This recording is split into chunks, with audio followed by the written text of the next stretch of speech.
Okay, let's get going. I am with American composer WilliamToutant, who is practically a neighbor down in Woodland Hills. I'm in Santa Barbara, and we're going to be talking about your recording of Trolls for Clarinet and Marimba from 2019. Correct? Composed in 2019. Yes, yes. It's part of a Navona Records 2023, I think. I'm pretty sure compilation Yes. album. The album is called Lock and Key Volume 3.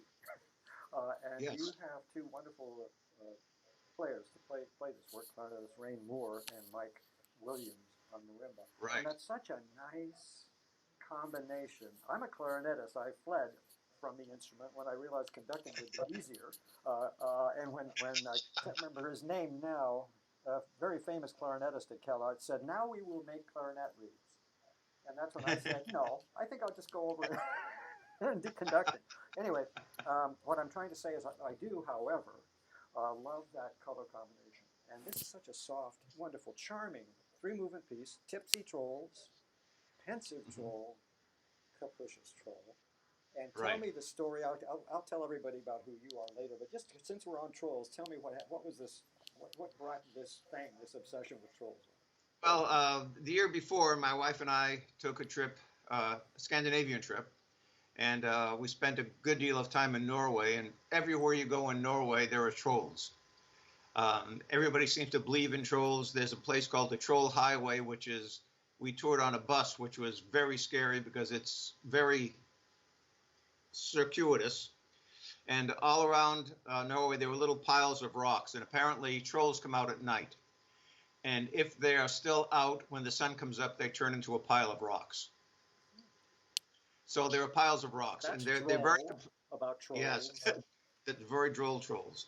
And so there are a bunch of piles of rocks all over the place. They're very capricious creatures, and what started was that I had the third piece, the Capricious Troll, is of course based on Paganini's 24th Violin Caprice, which comes out very well. And I have a question about that when after you've done the summary. For years, I'd wanted to write a piece based on that, to join Rachmaninoff and Brahms. And I tried writing it once because I had narcissistic about that. Nothing at all. Nothing at all. And I was trying to write a piece for a dedication of an organ. It just didn't work, so I put it aside. And when I came back, I was thinking about trolls, and I said, they're capricious little creatures, and this is a caprice. Maybe I can do a set of variations.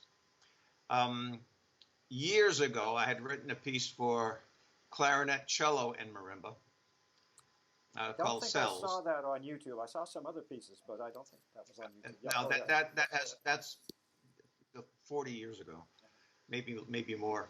But that was yesterday for so us, Yeah, that's right, last century. But I wrote it. It's a theme and variations, and I shortened the theme a little bit, and it worked. And so I said, well, maybe a couple of other movements would work. This was capricious. Then my next thought was, well, let's stay in a humorous vein. So that became the tipsy troll, which is a little intoxicated. And I needed a contrast, so I feel something philosophical between them, which became the pensive troll. And you have just exactly answered my thoughts earlier today. I thought to myself, I bet this began, because based on what you had said, you went on this trip, and also that you had this thing about the 24th, whatever, Caprice. And right. I got that right? You know what I mean. Anyway, yeah. I thought, well, I'll bet that was the first out. And then you thought, hey, I've got to round this out into a suite and make some few more minutes of it and make it work. Right? Yeah, that's what composers do. That's exactly right. You hit the nail on the head. Yeah, and by the way, when we get there in a few minutes after I introduce you, I'm doing this completely backwards. I want to talk about a pensive troll because I found that to be the most moving of all. And then when I listened to of all three, it's a charming piece, so you're not expecting heavyweight, but that pensive movement is really something deeper in you somewhere. I found it. I was very moved by it. And then I listened to other of your music, and I did say you are a romantic. The very first. Oh, I'm wrong. No.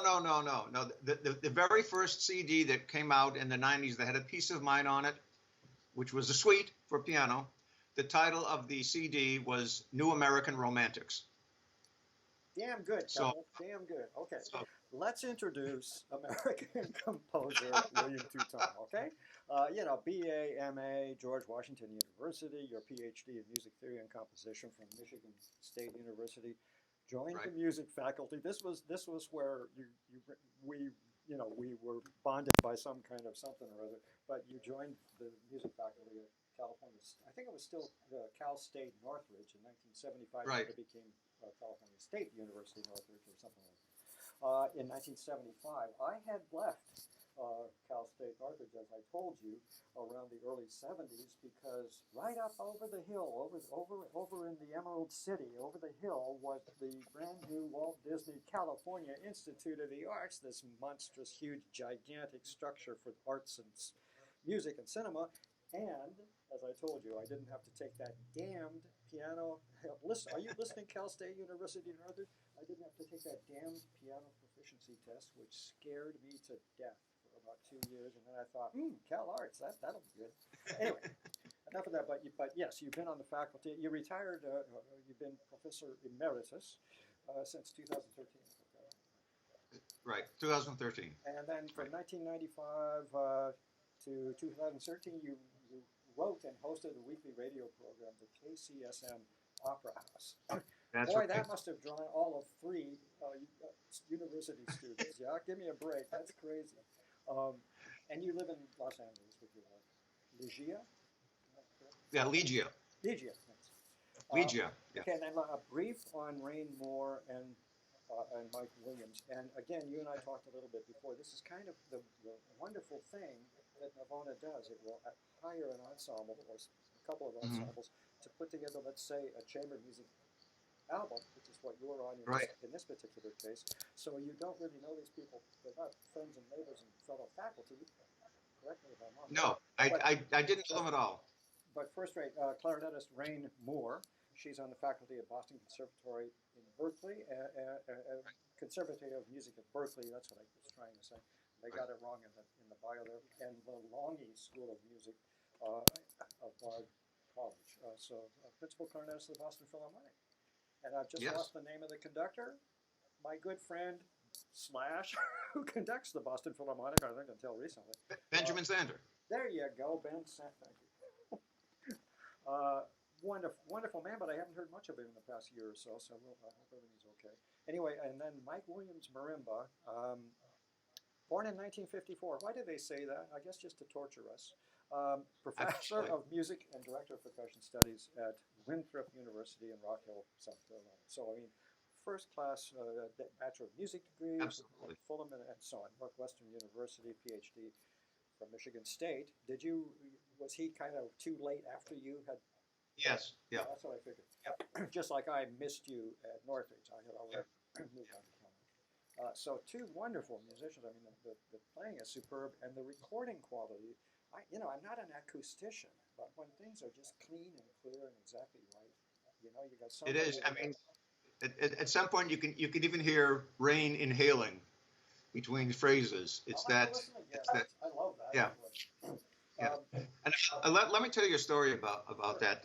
They recorded it in December 2022, and several months later, they sent me the master that would probably be used, and I had a few comments, and finally we got agreed on a master, and I submitted the piece to a music festival, New Music on the Bayou in Louisiana, and they accepted it, and so I sent them the master so they could hear what it sounded like.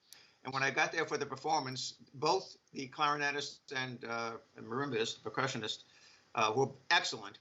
They said to me, "Were those real people playing that, or was that just a computer realization?" Nice. It's really a lovely performance. So that's a beautiful little trophy, in your what do you call that? Your the ensemble. Well, in your legacy, that recording. Yeah. Let's kind of just dip back a bit, because I didn't have a whole lot of information about your youth, and the reason I ask is because it's always embarrassing, And most all of us have had, who are in the profession, have been in all our lives. In other words, it's a weird choice to make, to go into Mm-hmm. let alone classical music, or opera or ballet or any of those types of deals. But was there a who, what, how, when, age 8, 8, 7, something? What happened? What made you Okay. make a mistake of going into classical Okay. music? Well, I guess it started at age 10. I did not come. I was an only child. I did not come from a musical family. Neither of my parents. My father played piano a little bit, but they had a lot of 78 RPM LPs. But it was all Glenn Miller, Tommy Dorsey, and my mother was Polish, so polkas. So I, listened to a lot of that. At age 10, we were living in Littleton, New Hampshire, the White Mountains, and I was shopping on grocery shopping every Friday. And at the First National store, they had a special, the first volume of the world's greatest music, and 33, vinyl LP for 35 cents. And so I asked my mother for it, and she bought it to shut me up. And it consisted of Bizet's Carmen Suite, Le Coq d'Or Suite by Rimsky-Korsakov, The Sorcerer's Apprentice, and the last movement of Rachmaninoff's Second Piano Concerto. The catch was every LP had at least one piece that was incomplete, which would be completed the next week. Very So clever, I got those marketers. it was. So I, 1950s. I I got the LP and I put on the Bizet Carmen Suite. Wow, this just blew me away. And so I had to get the next album because I wanted to know what the first two movements of the Rachmaninoff were. And your mother said, And so what have I started? this was $1.35 for each consecutive album. Scandalous. Well, that one had scandalous. Real, I mean, really, in terms of luring you in cheap and then hitting you hard. Yeah. Anyway. And so that one had the first two movements of the Rachmaninoff and the last two movements of Scheherazade. And number three would promise the first three movements or something of Scheherazade, right? For the first two movements of Scheherazade and the last two movements of the New World Symphony. So it just kept going that way. It's damn clever. And by the way, your story is very similar to mine that I had forgotten until you mentioned it, which is that now that I think about it, because I keep thinking it was 1812 Overture, one of the Antal Dorati with cannons and church bells and the University of Michigan Marching Band and all that from circa 1958. But I think, now that you mention it, I too somehow got a hold of something. I think it was a demonstration LP. It was indeed for the latest hi-fi technology, and it had all the sentimental classical pieces on it, piano pieces, orchestra pieces, and so on. The catch is, how come we took the bait? That's what I don't understand. Was I pre-programmed? Were you pre-programmed? That we just kind of knew that we needed better than what was coming out across the radio, if you will. I don't know, but it was I ended up with all 24 albums, which I still have them. I still have them. I've been downsized, or I still have a lot of my stuff. Yeah. Anyway, good. Anyway, so then my parents could not afford a piano, so my first instrument was. Are you ready? Not accordion. Oh. Accordion. Well, that's perfect. Late 50s. Yep. It was accordion. Yep. It was accordion. I played for several years. Got pretty good at it. But when I went to high school, there was no music in high school. Small town? Or No, actually, it wasn't a small town in Massachusetts then. We'd moved back to Massachusetts, but this was a Catholic boys' school.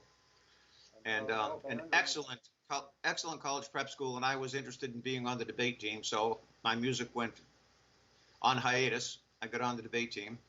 But then I still loved music, and so my mother bought me a piano. So I studied piano. That's a big deal. Studied piano. Went to George Washington University, which is not where you go to study music. You're going to go straight to hell, but go ahead. Yeah, and I was on the debate team. I was very good debater. I made the varsity, went to varsity trans my freshman year, made the varsity my second year. Then I realized I was not in love with what I was studying. I was in love with debate. And my father always said he wanted me to do something I loved. So I went and talked to the chair of music. Said, I play a little piano. I want to be a music major. There, if you were breathing, you could be a music major. It was a very small department.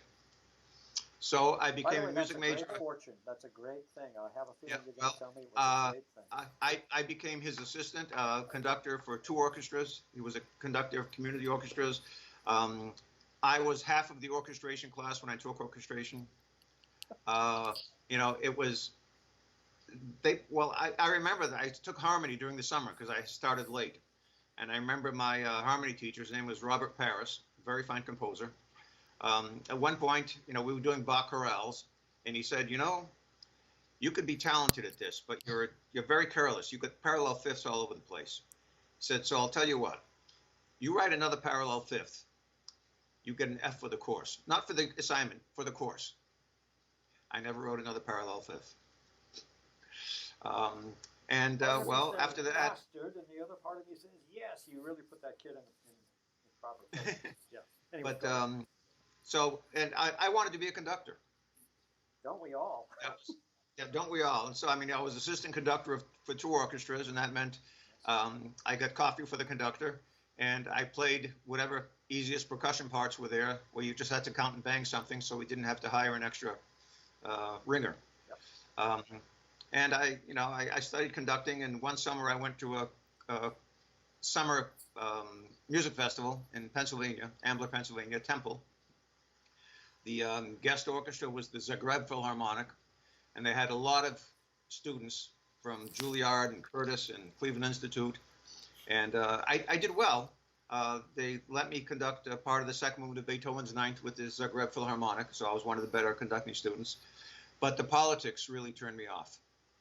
Every conductor was stabbing, every conducting student was stabbing another one in the back. And I said, I don't need this. Please stop, because you have I've been trying to suppress these for decades, and you just reminded me. My naivete just got shattered, and I too remember some pretty vicious things amongst us, the other conductors, young conductors at those kind of festivals. Pretty horrible. Yes. To say nothing of what the boss might do to us. It could also Anyway, So anyway, went back to George Washington, said I wanted to be a composer. I was finishing up my bachelor's, which was in music history and literature. And my master's turned out to be in musicology, but I spent a lot of time studying composition with Robert Paris. Then I applied to a couple of places. That name is so familiar. Excuse me for interrupting again, but that name is so familiar. I've been embarrassed since you first mentioned it. Really? Well, and I'm wondering if I'm thinking of somebody else, but I'm going to look at. Is it double R? Double R. Double R. Double R. P-A-R-R-I-S. It rings bells somewhere. So go ahead. Yeah. Sorry, but I'll go back and very good composer, fabulous pianist, unbelievably good pianist. But then I applied to Michigan State. Turns out that during my application period, Kalamazoo College, which is about a few miles from Michigan State, needed a sabbatical replacement theory teacher. So I got that job for a year. And then when I went to Michigan State, they had an assistantship in teaching theory. So I got an assistantship, which became half-time. After my 2 years, I had no jobs. I applied all over the place, no chances of getting a job. So they gave me an assistantship to be the assistant conductor the next year. However, in May, apparently Cal State Northridge suddenly needed a theory teacher. A faculty member had died, and another one had taken another job. So they called my major professor, H. Owen Reed, and said, do you have anybody? So he gave them a bunch of names. They flew me out, interviewed me. They needed someone who could teach a large class, fundamentals of music, because they had just been told by their accrediting agency that their fundamentals course wasn't up to snuff. So they hired me. That was in 1975, and I never left. 75 to 2013. I'm looking at the atavism. That's not quite the word, but I mean whether you were a survivor or not, and I do believe you were. 75, 85, 95, 05, 15. You almost got to 40 years, right? Almost. Well, actually, I'd have to say I really retired in 2008. I went on early retirement, which means you can take your pension and teach half-time, which I did for 5 years. So Yeah, use the system. Oh yeah, That makes yeah. perfect sense. No, it was great. I mean, I did defect into administration for half my career. I saw that in your bio, and you still seem ashamed. Well, So it was that bad that you actually defected into um, administration. What you mean is from your love. well, From your love, you yeah. had to do I was teaching. The longtime chair of music retired. A bunch of my colleagues said, "Why don't you apply for it?" I did. Didn't get it. But at the same time, an art department couldn't find a chair among themselves. So the dean said, "Why don't you just take a year and become chair of an art department? You don't know anything about art, so you have no political bias regarding art, so they'll get along." And it did. That worked. The I remember following that year, art there was department, by the way. I'm sure nothing has changed much about the major well, buildings of it. there were 4 art departments at the time. The one And closest to the music department, for some reason, there were studios and Yeah. port, Yeah. Yeah. classes and stuff. And anyway, I then became associate dean of the college. Then Of the College of what? Just so I. right at the time, it was the College of the Arts, which was 4 art departments: music and theater. Then there was a reorganization, and the departments of journalism, cinema and television arts, and communication studies, and the radio station joined with us. And that's when I was asked to do the opera show on the radio station. And I didn't expect, much to happen. I had a co-host because I said I cannot do a show every week. I cannot broadcast an opera every week. So the 2 of us, and we alternated every week, although we each appeared every week. One of us was the play-by-play, and the other one was the color commentator. And 6 months, we started in September. 6 months later, we got a call from LA Opera, and saying, Peter Hemmings would like to come on your show. He was the, director of the LA Opera. Yeah. So he I did. didn't realize the station I thought it was a college station. Wouldn't have had even that large a reach in the greater Los Angeles. Well, then again, if it says classical or if it says opera, the small fraternity of us all will, hone in. Well, LA Opera underwrote my show from that point on until the station switched formats and kicked me off the air, 2013. But that was great. And starting in, I don't know, around 2003, I did the show by myself for the remaining 10 years or so.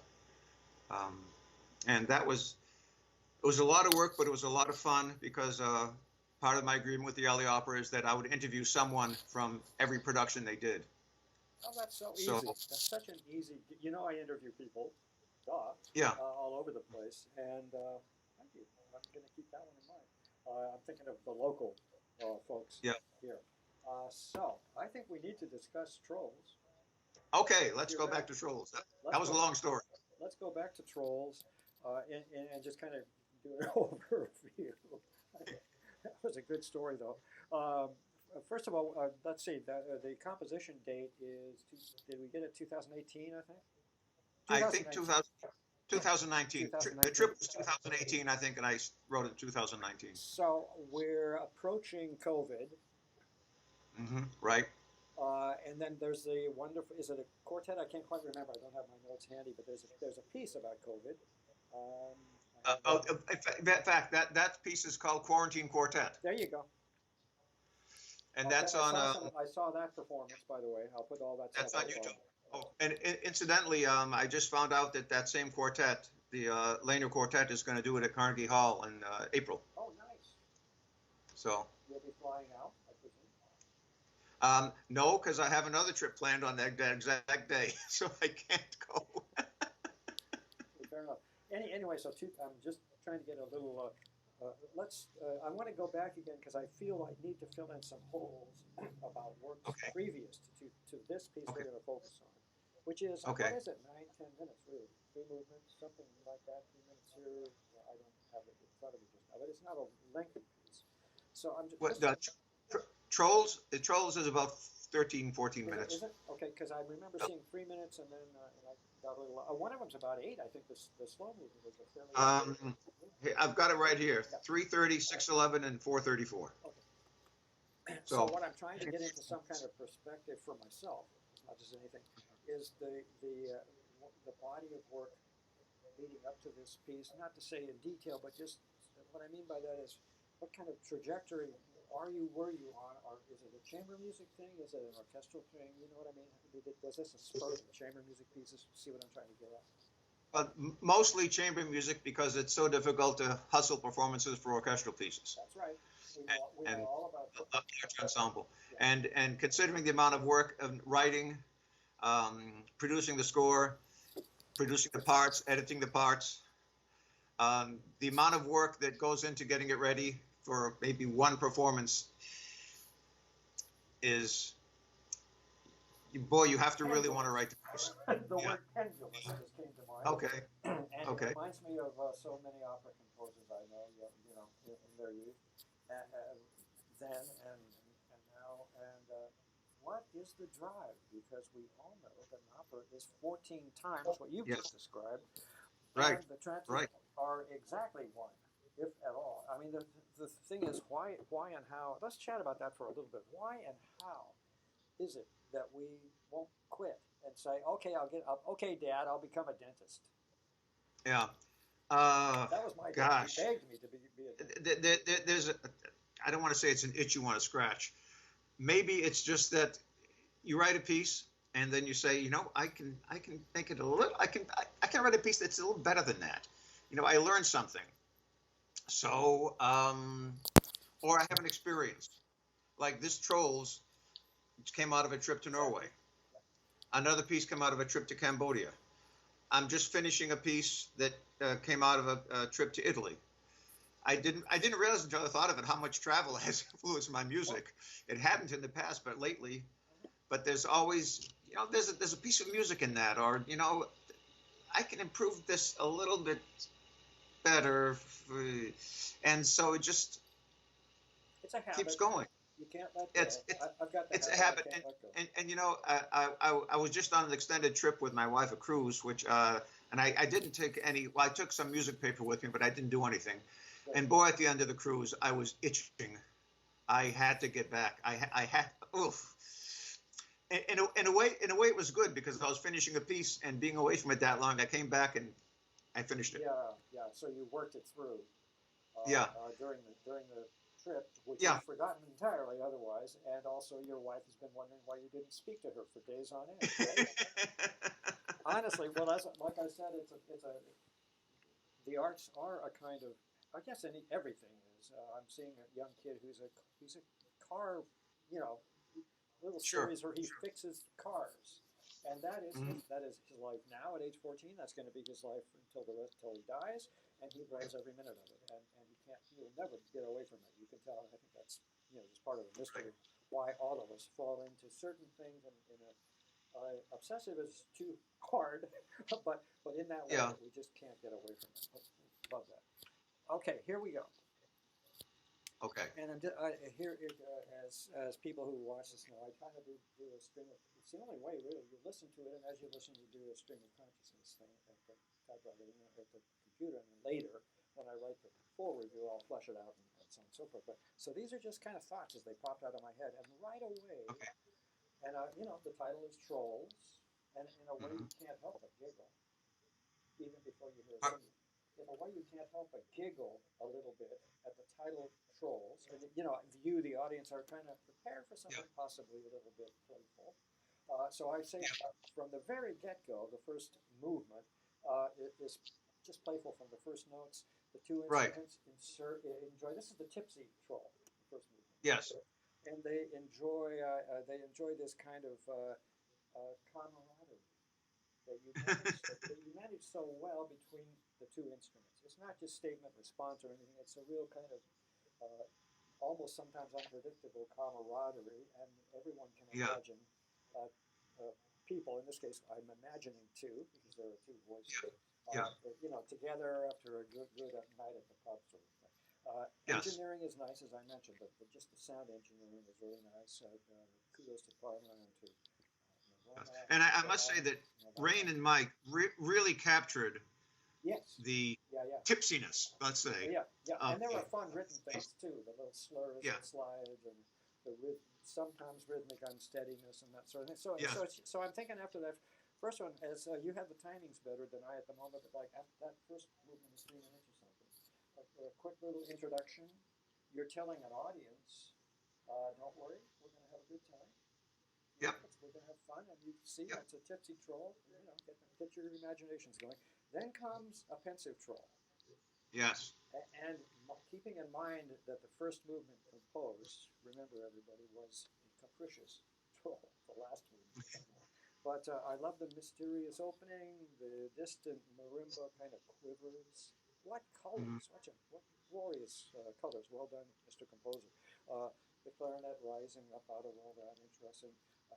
It's less derivative than the imagery of a tipsy troll. In other words, this movement is deeper.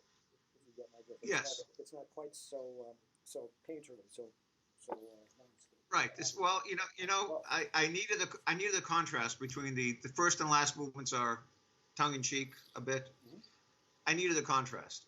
So, and as I said, that I wrote the third, the first, and then the second seemed to follow in between. How could something follow in between? But it was just, it probably would have come out differently if I started with the first movement. If you had just kind of started.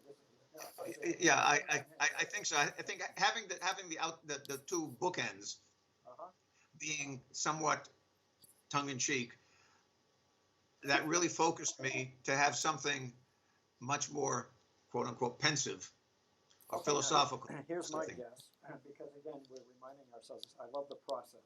This idea that this little bout of sessions. You go to see Ireland or wherever the trolls are. And you go, and your wife says, "Hey, why don't you write a piece?" That gets it all started. And you're thinking, "I've got this 24th Paganini Caprice. It's driving me crazy. I'll think of a little tune. We'll do a series of variations." Bingo! First movement, which later becomes number 3. Stop. Right. Did you want to say something or not? No, okay. That's fine. You're doing great. You're saying it. Okay. Then, as you said, you went back to you thought, "Hey, I'll flesh this out a bit and create a suite." We've had that conversation a little earlier, and I don't know, I'm trying to think of maybe because the first movement, which is the tipsy troll, is likewise light and kind of playful and tongue in cheek and fun. So my question is, where in time does that second, the pensive troll, come in, and what was going on? Because I think it's the greatest move. I got like quadruple checks after it. I think it's magnificent. Oh, well, thank you very much. But it is quite contrary, as per the intention that you've indicated. Yeah. Of course, we understand that, just as all slow movements, or perhaps more meditative. Right. But where, how did you say, okay, let me meditate and go into a deep, dark place and create this mysterious thing? That's what I'm fascinated about with composers. I just think I had two lighthearted movements. I needed something contrasting, and since I had two lighthearted movements, I need something really contrasting. And it couldn't be too long. It had to be what are the time? What is it? The 3.5, 4.5, and this middle one is 6. So 2/3. And it's slow. And gosh, I think. How did the tunes come to you? I'm trying to get you past the mathematics and into the what happened. When did your heart palpitate and you create these kind of wonderful, glorious themes and fragments? I think what I was thinking of is, this is not a great inspiration from above, but I was saying, I want to write something dealing with a descending second. That's a descending very major. Very mathematical. But you start with something like that, and then it's going to be philosophical, pensive, deep, and da-da is a gotcha. And so it just, you start playing with it, and I am a firm believer in the fact, in this, we mentioned this coming back from a trip and not writing any music. Your mind works on something once you've started it, whether you know it or not. And I've found very often I come to a spot in a piece, and it won't go forward. It won't. I don't know what to do next. I don't know what the piece wants to do next. And at one day, the lady suddenly, oh, there it is. 2 days before I couldn't do anything with it, and 2 days later, suddenly it just comes. And I think your mind, in the back of the mind somewhere, it's happening. And thinking all this time, this is philosophical, this is deep. It just, Here's what you just answered for me. You just answered my question in a very interesting way. Okay. What I am convinced of is, you're quite right. We, all of us, work through things in our subconscious mind. And I'm not so sure there's just one subconscious mind these days. There's so much talk about several brains, several consciousnesses, having at each other. So very well. I mean, so the whole thing is that part of it is not a mystery, and you helped me go even a little deeper because you have self-confessed that you did in fact go a little deeper. If you get the subconscious to go, but that's why it's so fascinating. That's why I love it so much. You unearthed something there that really got to my heart and my mind. So it's a beautifully written slow movement. It's not just about seconds. No, that's as you know very well, of course. Yes, that's technical, but even if it touches you, then boy, that's a success. Yep. Oh, that's you have no idea how that makes me feel. Now I had a chance today. I do on the day I try and browse around and do as much as I can to kind of get an idea of I listen to other pieces, but and I think there was only the Bagatelle number 1 for marimba and flute from the year before 2018. There's a YouTube thing of that, and I'll put it up at performingartsreview.net with our talk and the review and everything. But that really got to me. That Bagatelle, the first movement, I think there are 3. I can't remember now, but no, there's only one. Oh, so it's just a Bagatelle. It's just a Bagatelle. Well, you see, I have a Bagatelle 1. There's a Bagatelle 2. There's a Bagatelle 1A. There's a Bagatelle. See. Okay. They're all separate. I get you. Okay. Well, this is Bagatelle 1.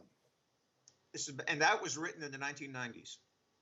Oh, really? Okay. I saw somewhere something like 2018, but that was the recording. That was the recording. That was a recording. Oh, I get you. I see. Okay. Anyway, that's a beauty. I listened and watched the performance of Quarantine Quartet. I would have to listen to it 2 or 3 more times. It's tough. It's tough, as was the event. And a couple of other pieces I can't quite. A fiddle and piano piece, a YouTube performance. Homage to Debussy. Exactly, and so on. So I got a kind of overview of you and of your work, just in that small pattern. What have I missed that you have yet? What have I not heard because because it's like an orchestral piece there or something that costs too much money to produce? Well, in other words, what's next? In your mind, had somebody, if a rich person threw a check at you? Oh, I would write either a band piece or an orchestra piece. But how about just a check to make a recording? What would you record from your work and so forth? Gosh, what would I record that hasn't been recorded? I would like a re-recording of an orchestra piece, which is called Arcana, Secrets. Which was an orchestration of a wind ensemble piece, or here's a better one, Peregrinations, which originally I wrote for which means wanderings all over the place. But originally I wrote that for 2 string quartets, 2 wind quartets, and 2 percussionists, and I had a chance to have it recorded in Romania, so I changed it to a 2 string orchestras, 2 wind quartets, and percussion. You bet. And they're supported by the state. Use all of them. You got it. That's right. And the performance is okay. Yeah. The orchestra, it was a good orchestra, but the instruments are not great. It was a chance to get a recording. It was probably earlier. Yeah, that sounds like back 20, 30 years maybe. Yeah, it was in the 90s. Yeah. But the big part of that is very difficult is at the end. I have one scale. Bum, ba-da-dum, bum, ba-da-dum. But what happens is that each string orchestra and each wind quartet play that scale in their own separate tempo. completely unrelated to the others, which makes it very difficult. The conductor has to start them, then the conductor has to start another group at a different tempo while the first group maintains its tempo. Then at the end, the percussion comes up with a fifth tempo, and all of the other instruments, all the other players gradually merge into that tempo. So you get complete and utter chaos. I'm glad you used the word and I didn't, but I mean quite deliberate compositional chaos. For what purpose? Yeah. Well, something coming out of chaos and creating order. It's very difficult to perform. Oh, very difficult for the conductor and the performers, because as soon as they hear the tempo they have to reach, they want to play it right away. And I want them to take a good half minute to get to that tempo. And it's so difficult to get them to do that. It didn't quite come off. I would love to have that done again. Well, how many years do we have left? but anyway, it's been a great pleasure discovering you and chatting with you about this. And Trolls, I was interested and I wanted to know what was going on with that piece, and just to get an idea of who you were. So, WilliamToutant, a great pleasure chatting with you. Pardon me while I fool with my earring a little bit more here. And we're talking about your recording of Trolls for Clarinet and Marimba. What's the year now again? I wrote it in 2019. It was recorded 2 years ago. Okay, gotcha. So the compositional date is 2019. That's what I wanted anyway. The CD was released in October. Yeah, gotcha. 2023, right? The Navona records. Right. And it's part of a compilation album. And, it's rather a clever idea, really. In these days, these post-COVID days, and when money's tighter, getting maybe a little looser, where people, various artists can pitch in on an album is what it really boils down to. Yes. Anyway, so Navona does a great job with that. They come up with great performance. Anyway, this 2023 compilation album, it's called Lock and Key, Volume 3, and in your case, with clarinetist Rain Moore and Mike Williams Marimba. There it is. Bingo, there you go. Yeah, and it's a Navona release, and Navona is right up there on the web. Anyway, they do a great job, and they're part of the big Parma outfit. It's terrific. Right. Anyway, we're talking Trolls, 3 movements, again for marimba and for clarinetist. It's a wonderful piece. I hope some collegiate faculty will give a listen and pick it up. Thanks again. I think we're done. Okay. Hey, it's been great fun, Dan. Okay. Thanks very much. See ya.